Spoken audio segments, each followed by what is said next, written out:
السلام عليكم ورحمة الله وبركاته. ازيكم يا حبايب قلبي؟ عاملين ايه؟ احلى متابعين في الدنيا، كل سنة وانتم طيبين ورمضان كريم يا رب علينا جميعا. النهاردة بقى هنعمل نص كيلو، جايبة نص كيلو لحمة مفرومة. هنعمل كده حواوشي. طبعا لازم تكون اللحمة بتاعتي فكة خالص، ما تكونش مجمدة. ببشر عليها بصلتين كده كبار او لو البصل مثلا متوسط ممكن اعمل 3 بصلات. انا عندي كان البصل كبير شوية فروحت بشره بالمبشرة العادية خالص.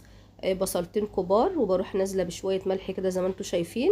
وازود البهارات شويه بهارات، شويه فلفل اسمر. كل ما بزود التوابل بتاعتي بيدي نكهه حلوه جدا للحوش وبيدي ريحه حلوه قوي. ما تنسوش اللايك يا حبايب قلبي، كل حبايب متابعيني في مصر والدول العربيه اعملوا لايك، وحشتوني جدا جدا. طبعا انا عندي اي صاج متاح، عندي صاج الفرن اللي هو صاج البوتاجاز، او عندي اي صاج او صينيه كبيره. بدهن كده من تحت زيت، بس بدهن زيت كويس عشان برضو العيش او الحوش بتاعي ما يلزقش. انا هنا مقسمه نص كيلو لحمه، جم معايا 6 كور زي ما انتم شايفين متساويه، كل واحده قد التانية. بروح واخده، طبعا الموضوع ده بيسهل عليا قوي وبيوفر وقت وكده. بروح واخده الكوره اللي انا عاملاها، بروح فردها في الرغيف على طول.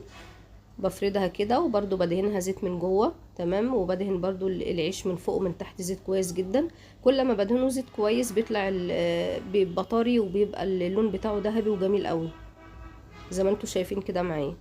بيدينا لون ونتيجة حلوة ان شاء الله في الاخر. بس اللي انا ازود الزيت، احط كمية كويسة، ما اخليش الرغيف ناشف من تحت او من فوق عشان يبقى طري، وزي ما قلت لكم بيفرق معايا جدا في اللون.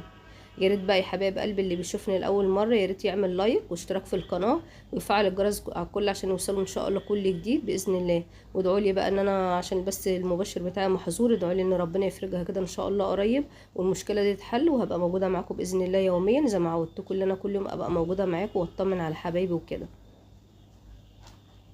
ما تنسونيش من دعواتكم بقى، كل سنه وانتم طيبين.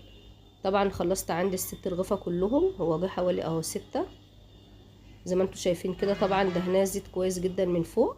بشغل عليه الفرن كده على نار متوسطه، وبسيبه براحته خالص. وطبعا بقلبه من وقت للتاني عشان ما ينشفش مني.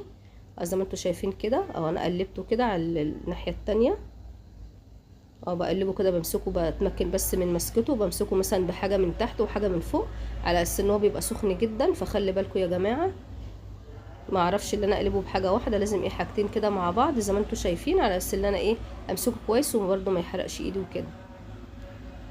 قلبته كله طبعا على نار متوسطه، ما بعليش النار خالص عليه، وبسيبه كده براحته. وعايزه اقول لكم ان ريحته كانت تحفه. في الاخر حطيت له بقى شويه جبنه موتزاريلا كده قبل ما يخرج بحوالي 5 دقايق زي ما انتم شايفين كده. بألف هنا وشفا. شايفين الجمال؟ ما شاء الله اللهم بارك.